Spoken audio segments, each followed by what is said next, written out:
Hi guys, welcome back to my channel. If you're new here, welcome. On the channel we post writing tips, unboxings, book hauls, book reviews and the occasional vlog. It is July once again, which means I dedicate my channel to Plastic Free July. So today we are discussing the top 10 changes I have made in my general lifestyle to be more plastic free. Before we get into those 10 top changes I have made, if you like what you see, don't forget to subscribe to this channel. Your continuous support means a lot, so thank you guys so much. Change number 1. Buying secondhand. So I've always bought secondhand, but it's become a bit more of a thing now, especially since the invention of Facebook Marketplace and using eBay more, and just generally going to a lot more secondhand shops. For example, this dress here was my mom's. I love going north because my mom goes through her wardrobe, and guess who gets the hand-me-downs? I just don't get me mom's, I get my sister's clothes as well, so win-win for me. But it's not just clothes that I try to buy secondhand. I also try to buy a lot more secondhand furniture. We buy secondhand wood and reclaimed woods to make things out of. We buy secondhand lamps, like the Lampy twins that are always in my videos. They're secondhand. So perhaps one of the biggest things I have changed since trying to go on my plastic-free journey is to buy secondhand items. Number 2, upcycle. We upcycle so much now, such as I already pointed out, these shelves are reused scaffolding planks. We go to a recycle yard that just get given scraps of wood and we get them and make things. We're going to build shelves here, also out of recycled wood. We have wood to make a desk upstairs. I have bedside tables that are from my nana, which I need to upcycle and edit as well.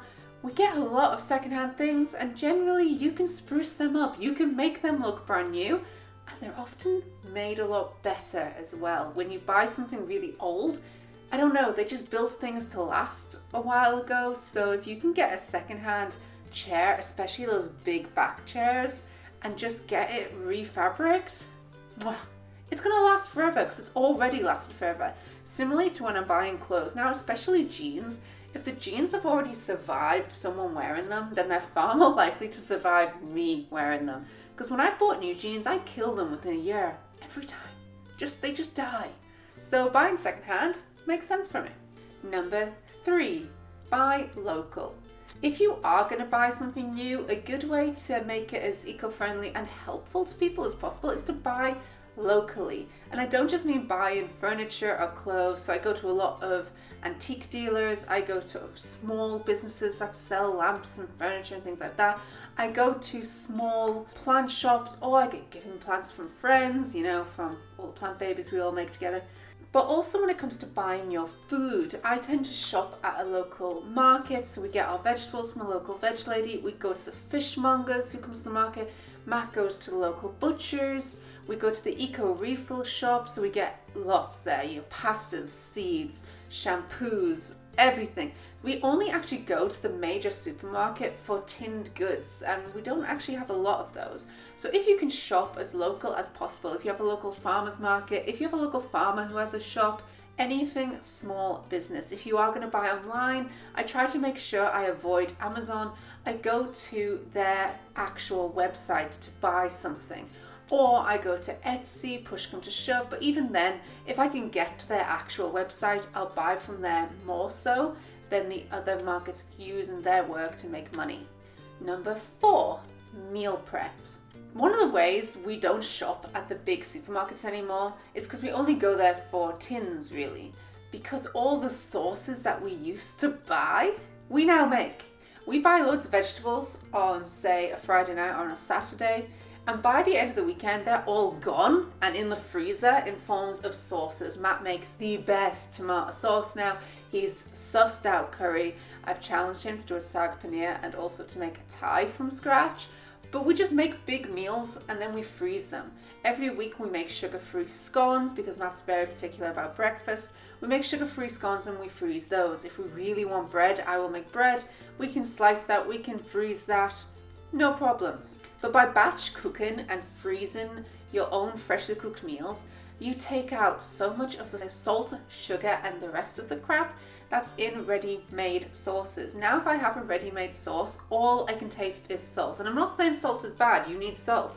But if you make it all from scratch, you can control the amount of salt you get. And honestly, Me and Matt feel so much better now. We have a lot more energy. We both lost weight immediately just by changing the sauces that we ate, by making them from scratch. If you're trying to lose weight, if not, as I said, we have a lot more energy. We just generally feel a lot better not eating the pre-made sauces. I know it sounds like this will take a lot of time, but it really doesn't. It takes us 15 to 20 minutes max, including oven time, to make a batch of scones, up to 15, 18 scones. That's over a week's worth of breakfasts if you have scones every day. We tend to also have fruit salads and porridge, so it's not every day we have a scone. And also, if you think about it, by making a big batch, you're making one meal that you can then eat for 3-4 days that week or throughout that month. So that's other meals that all you have to do is reheat instead of cooking from scratch. Number 5, collecting outside water for your plants. I feel like this is one of the massive differences I've made. I don't actually have a water collector yet, but what I do is I just leave the watering cans outside under the drainage. It fills up with water and I use that to water the indoor plants. I also use that to water the outside plants when I have enough. I am going to get a water collector, so soon I'll have much more water to use. But by doing this, you save on a surprising amount of water by just not having to turn the taps on. Another way you can do this is when you're waiting for the shower to heat up, you can just keep the watering can there. And then every time you take a shower, you fill it up. By the end of the week, you'll have a full watering can to water your plants. You don't need to water your plants every day. So you only really need 1 week's worth of water. You only really need 1 watering can a week, depending on how many plants you have. Number 6, refill products. As I said, for our normal shop, we go to the eco shop and we refill on nuts, seeds, rice, pasta. We refill shampoo, conditioner, we get shampoo bars, we get soaps. You can refill soaps, refill washing up liquid, refill on your wash powder, or we get the wash powder sheets. You can refill a lot at your local refill place, and by doing so you're getting rid of so much packaging, because instead of them having to package everything individually, then put those packages into a bigger package and then you buy them individually, they just have to package the one big package. So that's one package instead of God knows how many they're trying to fit into one box. And you can reuse the jars that you already have. One of our favorites is the glass coffee jars. Matt goes through them every so often, so we just have a load of them and we just refill those. When we redo the kitchen, we will be obviously going through them and make sure we have the exact amount we want, but for now, they work really well.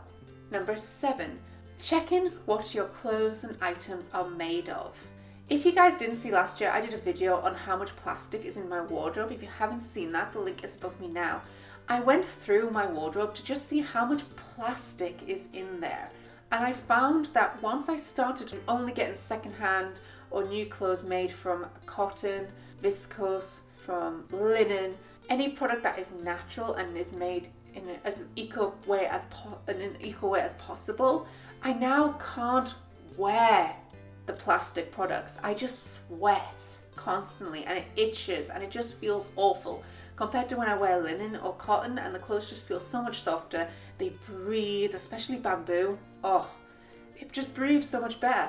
So your clothes don't get as dirty. They don't smell as often. You don't have to change them as often because the actual material is good.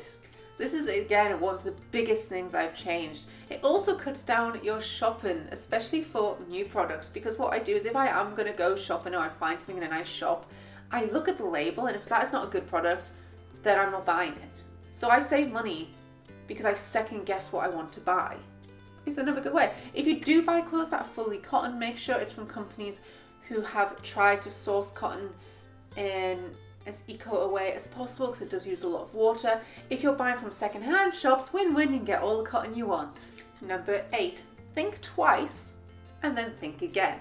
Because I don't want to buy new if I don't have to, if I see something that I want, I'll think about it before I buy. And by doing this, you know when you buy something and then you regret it?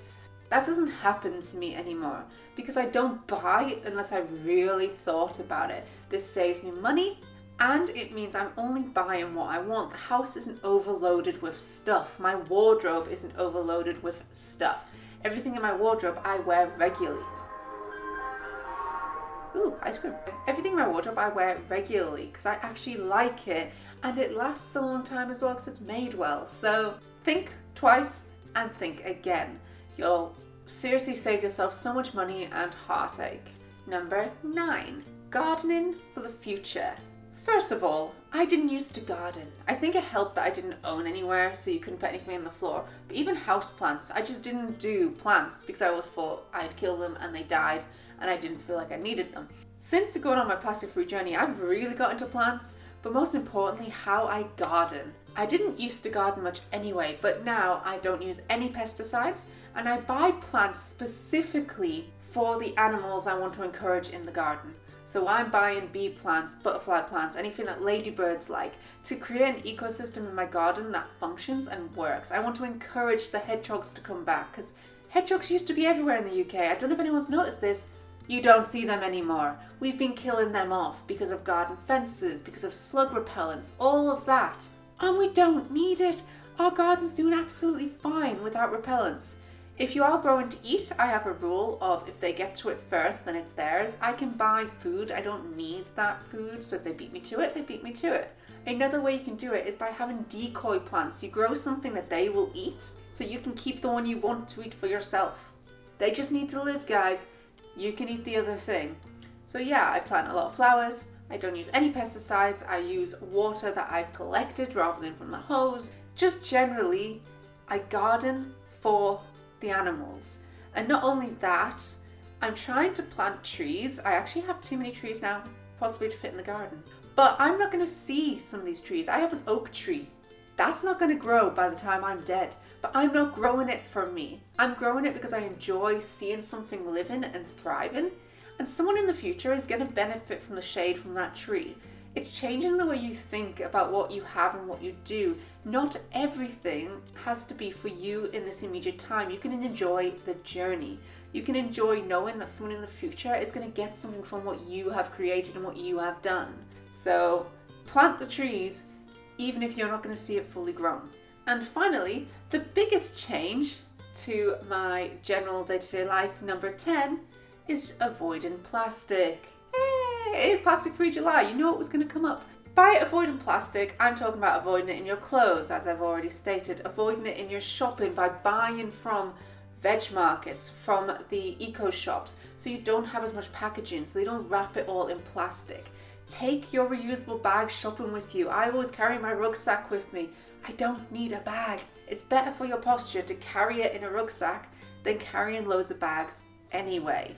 We avoid plastic in the items that we wash in. We avoid it in so much, and it's so easy to try to avoid. You can't avoid all of it, and if you do have plastic, just try to get rid of it in the best way you can. For example, we do avoid it as much as possible, but we do still get some soft plastics. Your local supermarkets can often recycle this. Take it to them. You're going to the shop anyway, just hoy it in their bin, it's fine. So we recycle that with them. We make sure to separate all our recycling. So you have all of your glass, cardboard, paper, plastic and tins. Your local council will have their own way of dealing with this waste. So separate it for them. Make sure you clean it before you separate it. They cannot recycle it when it is dirty. Also, try to avoid black plastic. This, the recycle machine cannot pick up. So if you have a choice between the black plastic and the white plastic, take the white plastic. But most importantly, just try to make from fresh, to buy second hand and to take your own bags, and you'll avoid so much plastic waste. The second benefit you get from this is you don't have to put your bins out as often. We do not put our bins out every week because we don't have to. I have a composter, so my food waste just doesn't go out. Our black bin probably goes out once a year, and that is if we're doing a clear out or I've had to buy something that came in a load of packaging that's not recyclable, which I avoid. If you're using polystyrene in your packaging, seriously, why? You can get so many eco versions of polystyrene, like Lush uses potato starch, and it just goes away down your drain. Just use that. It works the same way. So yeah, we don't put our black bin out. The food waste, we have a composter, so really it's only for cooked meat. If there's something left, and even that, your local animals might eat some of it. The glass waste, I mean, I think we have a month build up right now and it's still not full. Cardboard and paper is probably the biggest that we use. And even that, we probably put that out every 2 to 3 weeks. Same with the plastic or tins. It's like once a month probably we put the bins out. It's a lot less to remember when you do it less. And that's it for my top 10 life changes I have made on this plastic-free journey so far. Thank you guys so much for watching. If you have tips that you've taken on to avoid plastic, please comment down below. I'd love to hear what else I can be doing or something else we can try to change to get rid of the amount of plastic that we're using. But also it's just really encouraging to hear if you guys are using any of these tips. If any of them have worked for you, please comment down below and let me know. Thank you guys so much for watching. I hope you enjoy what you see. If you like this video, don't forget to subscribe to this channel. If you'd like to see as soon as I upload, click that little bell down below. You can also follow me on Facebook, Instagram and Tumblr. I post bookish pictures as well as my writing tips and unboxings on there. And thanks for watching guys. Bye!